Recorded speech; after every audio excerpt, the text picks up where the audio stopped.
ಪ್ರಸ್ತುತ ವಿಡಿಯೋದಲ್ಲಿ ನಾವು 2025 ಮಾರ್ಚಲ್ಲಿ ನಡೀತಕ್ಕಂತಹ ಈ ತೃತೀಯ ಭಾಷೆ ಹಿಂದಿಯ 8ನೇ ತರಗತಿಯ ಒಂದು ಮಾದರಿ ಪ್ರಶ್ನೆ ಪತ್ರಿಕೆಯನ್ನು ನೋಡೋಣ. 50 ಅಂಕದ ಈ ಒಂದು ಮಾದರಿ ಪ್ರಶ್ನೆ ಪತ್ರಿಕೆಯಲ್ಲಿ ಸಾಧ್ಯವಾದಷ್ಟು ಕೀ ಆನ್ಸರ್ಗಳ ಬಗ್ಗೆ ಚರ್ಚೆ ಮಾಡ್ತಾ ಇವನ್ನು ನಾವು ನೋಡೋಣಂತೆ.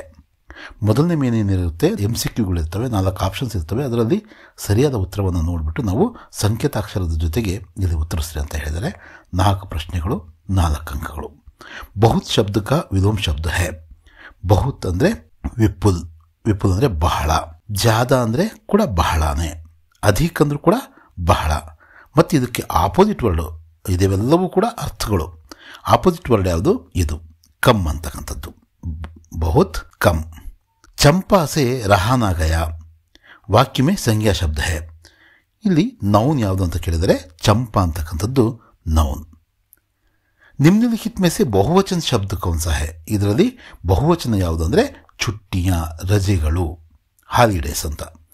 ಚಲನ ಶಬ್ದಕ ಪ್ರಥಮ ಪ್ರೇರಣಾರ್ಥ ಕ್ರಿಯಾರೂಪ ಹೈ ಚಲಾನ. ಚಲಾನ ಅಂತಕ್ಕಂಥದ್ದು ಸರಿಯಾದ ಉತ್ತರ. ಅನುರೂಪತೆಯ ಪ್ರಶ್ನೆಗಳನ್ನು ಕೇಳಿದರೆ 3 ಪ್ರಶ್ನೆಗಳನ್ನು ಕೇಳಿದರೆ 3 ಅಂಕಗಳಿಗೆ.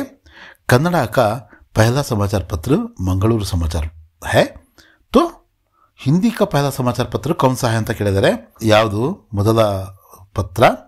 ಉದಂತ ಮಾರ್ತಾಂಡ್. ಇದು ಹಿಂದಿಯ ಮೊದಲ ಪತ್ರಿಕೆ. ಬೈಸಾಖಿ ಪಂಜಾಬ್, ವಿಶು ಕೇರಳ. ವಿಶು ಅಂತಕ್ಕಂಥ ಹಬ್ಬವನ್ನು ಎಲ್ಲ ಆಚರಣೆ ಮಾಡ್ತಾರೆ, ಕೇರಳದಲ್ಲಿ ಆಚರಣೆ ಮಾಡ್ತಾರೆ. ಶಿಶುನೇ ರೋ ರೋಕರ್ ಹಸ್ನಾ ಸೀಖಾ, ಶಿಶುನೇ ಲಘು ಹೋಕರ್ ಬಢನಾ ಸೀಖಾ. ಬಢನಾ ಸೀಖಾ. ನೆಕ್ಸ್ಟ್ 3ನೇ ಒಂದು ಮೇನ್ನ ನಾವು ನೋಡೋದಾದರೆ 4 ಪ್ರಶ್ನೆಗಳಿದ್ದಾವೆ. ಒಂದೊಂದು ವಾಕ್ಯದಲ್ಲಿ, ಪೂರ್ಣ ವಾಕ್ಯದಲ್ಲಿ ನಾವು ಉತ್ತರವನ್ನು ಬರೀಬೇಕು. दूध में भोलू को क्या दिखाई दिए. ಇಲ್ಲಿ ಕ್ಯಾ ಅನ್ನೋ ಜಾಗದಲ್ಲಿ ನಾವು ದೋ ಪಂಖ್ ಅಂತ ಬರೆದ್ರೆ ಸರಿ ಹೋಗುತ್ತೆ. ದೋ ಪಂಖ್ ದಿಖಾಯಿ ದಿಯೆ. ಗಾಂಧೀಜಿನೇ ಪಿತಾ ಸೆ ಕ್ಯಾ ಮಾಂಗಿ. ಇಲ್ಲಿ ಕ್ಯಾ ಅನ್ನೋ ಜಾಗದಲ್ಲಿ ಮಾಫಿ ಮಾಂಗಿ, ಮಾಫಿ ಅಥವಾ ಕ್ಷಮಾ. ಲೋಗ್ ಕಿಸೆ ಅಪ್ನೆ ಛಾತಿ ಸೆ ಲಗಾಯಿ ಘೂಮ್ತೆ ಹೈ. ಇಲ್ಲಿ ಕಿಸೆ ಅಂತ ಇದೆ ಅಲ್ವಾ, ಅಲ್ಲಿ ಮೊಬೈಲ್ ಕೋ, ಮೊಬೈಲ್ ಫೋನ್ ಕೋ ಅಂತ ಬೇಕಾದ್ರೆ ಬರಿಬೋದು, ಮೊಬೈಲ್ ಕೋ. ನೆಕ್ಸ್ಟ್ ಫೂಲ್ ಸದಾ ಕೈಸೆ ರಹತೆ ಹೈ, ಹಸ್ತೆ ರಹತೆ ಹೈ. ಇಲ್ಲಿ ಹಸ್ತೆ ಅಂತ ಬರಿಬೇಕು, ಹಸ್ತೆ ರಹತೆ ಹೈ. ಫೂಲ್ ಸದಾ ಹಸ್ತೆ ರಹತೆ ಹೈ. ನೆಕ್ಸ್ಟ್ 4th ಮೇನು 2 ಅಂಕಗಳ ಪ್ರಶ್ನೆಗಳು. ಎಷ್ಟಿರ್ತವೆ? 5 ಇರ್ತವೆ, 10 ಅಂಕಗಳು. युद्ध भूमि को जाते हुए पुत्र के सिर पर हाथ रखकर माँ ने क्या आशीर्वाद दिया. मेरा देश मेरी माँ ಪಾಠದ ಈ ಒಂದು ಪ್ರಶ್ನೆ. ತಾಯಿ ಯುದ್ಧ ಭೂಮಿಗೆ ಹೋಗ್ತಕ್ಕಂಥ ತನ್ನ ಮಗನ ತಲೆ ಮೇಲೆ ಕೈ ಇಟ್ಟು ಆಶೀರ್ವದಿಸ್ತಾ ಏನು ಹೇಳ್ತಾರೆ? ಅದೇ ಗೋಲಿ ಅಂದರೆ ಬೆನ್ನು ತೋರಿಸ್ಬೇಡ, ಗೋಲಿ ಪೀಠ್ ಪರ್ ನಹಿ ಸೀನೆ ಪರ್ ಖಾನ ಅಂತ ಏನು ಆಶೀರ್ವಾದ ಕೊಡ್ತಾರೋ ಅದನ್ನು ನಾವಿಲ್ಲಿ ಬರೀಬೇಕು. ತಿಮ್ಮಕ್ಕನೇ ಬರ್ಗದ್ ಕೆ ಡಾಲೋಂ ಕೋ ಕೈಸೆ ಪಾಲಾ ಪೋಸ, ಅಪ್ನೆ ಬಚ್ಚೋಂ ಜೈಸೆ ಪಾಲಾ ಪೋಸ, ಅದನ್ನು ನಾವು ಬರೀಬೇಕು. ಸಾಲು ಮರದ ತಿಮ್ಮಕ್ಕ ಅಥವಾ ವೃಕ್ಷಪ್ರೇಮಿ ತಿಮ್ಮಕ್ಕ ಅಂತ ನಿಮ್ಮ ಪಾಠ ಇದೆ ಅಲ್ವಾ, ಆ ಒಂದು ಪಾಠದ ಪ್ರಶ್ನೆ. ಬೀರ್ಬಲ್ ಕೆ ಅನುಸಾರ ಘೋಡೆ ಕೆ ಮಾಲಿಕ್ ಕಿ 2 ಶರ್ತೆ ಕ್ಯಾ ಥಿ. ಹರ ಘೋಡಾದಲ್ಲಿ ಅಕ್ಬರ್ನ ಆಸೆಯನ್ನು ಪೂರೈಸಕ್ಕೆ ಬಂದಿರತಕ್ಕಂಥ ಯಾರು? ಬೀರ್ಬಲ್.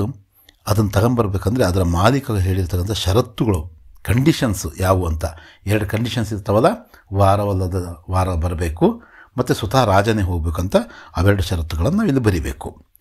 ಪೇಟ್ ಸಿ ಗಿರೆ ಸೇಬ್ ಕೋ ದೇಖ್ಕರ್ ನ್ಯೂಟನ್ ನೆ ಕ್ಯಾ ಸೋಚಾ. ಪೇಟ್ ಸಿ ಗಿರೆ ಸೇಬು ಯಾವ ಒಂದು ಪಾಠ? ಚುಂಬಕ್ ಹೈ ಧರ್ತಿ ಹಮಾರಿ ಪಾಠದಿಂದ ಕೇಳಿರ್ತಕ್ಕಂಥದ್ದು ಈ ಪ್ರಶ್ನೆ. ನ್ಯೂಟನ್ನು ಆ ಮರದಿಂದ ಬಿದ್ದಂಥ ಸೇಬನ್ನು ನೋಡಿಬಿಟ್ಟು ಏನು ಆಲೋಚನೆ ಬಂತು? ಏಕ್ ರಹೆ ಸದ್ಭಾವ ರಖೆ ಹಮ್, ಇಸ್ ಪರ್ ಆಪ್ ಕ್ಯಾ ಸೋಚ್ತೆ ಹೈ. ನಾವೆಲ್ಲರೂ ಜೊತೆಗಿರೋಣ, ಜೊತೆಗಿದ್ದು ಸದ್ಭಾವನೆಯನ್ನು ಇಟ್ಕೊಳ್ಳೋಣ ಅಂತಕ್ಕಂಥ ಒಂದು ಮಾತು ಪದ್ಯದಲ್ಲಿ ಬಂದಿದೆ ಅಲ್ವಾ, ಯಾವುದು? ಪ್ರಾರ್ಥನಾದಲ್ಲಿ. ಆ ಒಂದು ಬಗ್ಗೆ ತಾವೇನು ಯೋಚನೆ ಮಾಡ್ತೀರಾ ಅಂತ ಇಲ್ಲಿ ನಾವು ಬರೀಬೇಕು.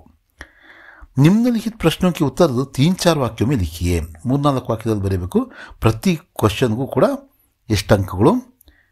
3 ಅಂಕಗಳು, ಒಟ್ಟು 12 ಅಂಕಗಳು. ವರ್ಷ ಕಬ್ ಹೋತಿ ಹೈ.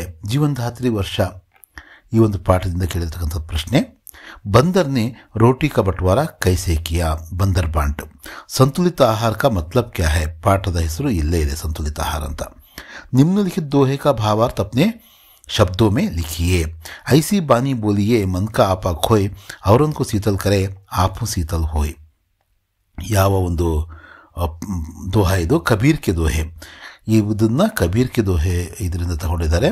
कवि कबीरदास कहते हैं कि ऐसी वाणी बोलिए जहाँ जो मन का जो अहम रहता है उसको खोकर बोलिए। इससे क्या होता है, दूसरों का संतोष मिलता है और आपको भी संतोष मिले, इस तरह की बातें बोलिए ಅಂತ ಅದನ್ನು ನೀವು ಈಸಿಯಾಗಿ ಬರೀರಿ। निम्नलिखित प्रश्नों के उत्तर 5-6 वाक्यों में लिखिए ಅಂತ ಕೇಳಿದರೆ 5-6 ವಾಕ್ಯಗಳನ್ನು ನಾವು ಉತ್ತರಿಸಬೇಕು। मकर संक्रांति त्योहार कब और कैसे मनाया जाता है? अथवा रमजान मुसलमानों का पवित्र त्यौहार है, सोदाहरण बताइए। ಅಂದರೆ ಇವೆರಡರು ಭಾರತೀಯ ತ್ಯೋಹಾರಿಂದ ಕೇಳಿರ್ತಕ್ಕಂಥ ಪ್ರಶ್ನೆಗಳು। ಇದರಲ್ಲಿ ಒಂದನ್ನು ಆಯ್ಕೆ ಮಾಡ್ಕೊಂಡು 4 ಅಂಕಗಳಿಗೆ ತುಂಬ ಈಸಿಯಾಗಿ ಸಂಕ್ರಾಂತಿ ಬಗ್ಗೆ ಆದರೂ ಬರಿಬೋದು ಅಥವಾ ರಂಜಾನ್ ಹಬ್ಬದ ಬಗ್ಗೆ ಆದರೂ ಬರೀರಿ।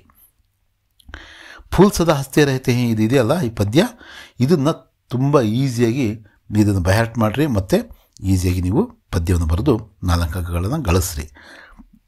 ಹಾಗೆಯೇ ಈ ಗದ್ಯಾಂಶವನ್ನು, ಈ ಪ್ಯಾಸೇಜನ್ನು ಓದ್ಕೊಂಡು ಇಲ್ಲೇ ಇರ್ತಕ್ಕಂಥ ಪ್ರಶ್ನೆಗಳಿಗೆ ಇಲ್ಲೇ ಉತ್ತರವನ್ನು ಕೊಟ್ಟು ನಾವೇನು ಮಾಡ್ಬೋದು, ಅಂಕಗಳನ್ನು ಗಳಿಸ್ಬೋದು। ತುಂಬ ಈಸಿ, ಇದು ಮಾತ್ರ ನೀವು ಮಿಸ್ ಮಾಡೋಂಗಿಲ್ಲ। ವಿವೇಕಾನಂದ ರೋಜ್ ಕ್ಯಾ ಕರ್ತೆ ಥೆ?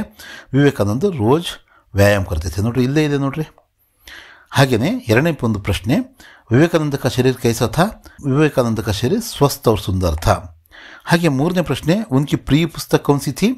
उनकी प्रिय पुस्तक भगवद गीता उनकी प्रिय पुस्तक थी। ಹಾಗೆಯೇ विवेकानंद के अनुसार नास्तिक कौन है? विवेकानंद के अनुसार नास्तिक है जो अपने ऊपर विश्वास नहीं करता। ಅಂದರೆ ಭಗವಂತನ ಮೇಲೆ ವಿಶ್ವಾಸ ಮಾಡದೇ ಇರೋನಲ್ಲ, ಸ್ವತಃ ತನ್ನ ಬಗ್ಗೆ ತಾನು ವಿಶ್ವಾಸ ಮಾಡದೇ ಇರತಕ್ಕಂಥದ್ದು ನಾಸ್ತಿಕ ಅಂತ ವಿವೇಕಾನಂದ ಅವರು ಹೇಳಿದರೆ, ಅದನ್ನು ನಾವಿಲ್ಲಿ ಬರಿಬೇಕು। ಹಾಗೆ ಚುಟ್ಟಿ ಪತ್ರ ನೀವು ಪ್ರಾಕ್ಟೀಸ್ ಮಾಡಿರ್ತೀರಾ, 5 ಅಂಕಗಳಿಗೋಸ್ಕರ ಕೇಳಿರ್ತಾರೆ। ಅಕಸ್ಮಾತ್ ಪ್ರಾಕ್ಟೀಸ್ ಮಾಡಲಿಲ್ಲ ಅಂದರೆ ಇಲ್ಲಿ ಎಂಡ್ ಸ್ಕ್ರೀನಲ್ಲಿ ಅದರ ಲಿಂಕ್ ಕೊಟ್ಟಿರ್ತೀವಿ, ಅದನ್ನು ನೋಡಿ ಬೇಕಾದ್ರೆ ಪ್ರಾಕ್ಟೀಸ್ ಮಾಡಿರಿ, 5 ಅಂಕಗಳನ್ನು ನೀವು ಕಂಪಲ್ಸರಿ ಗಳಿಸಬಹುದು।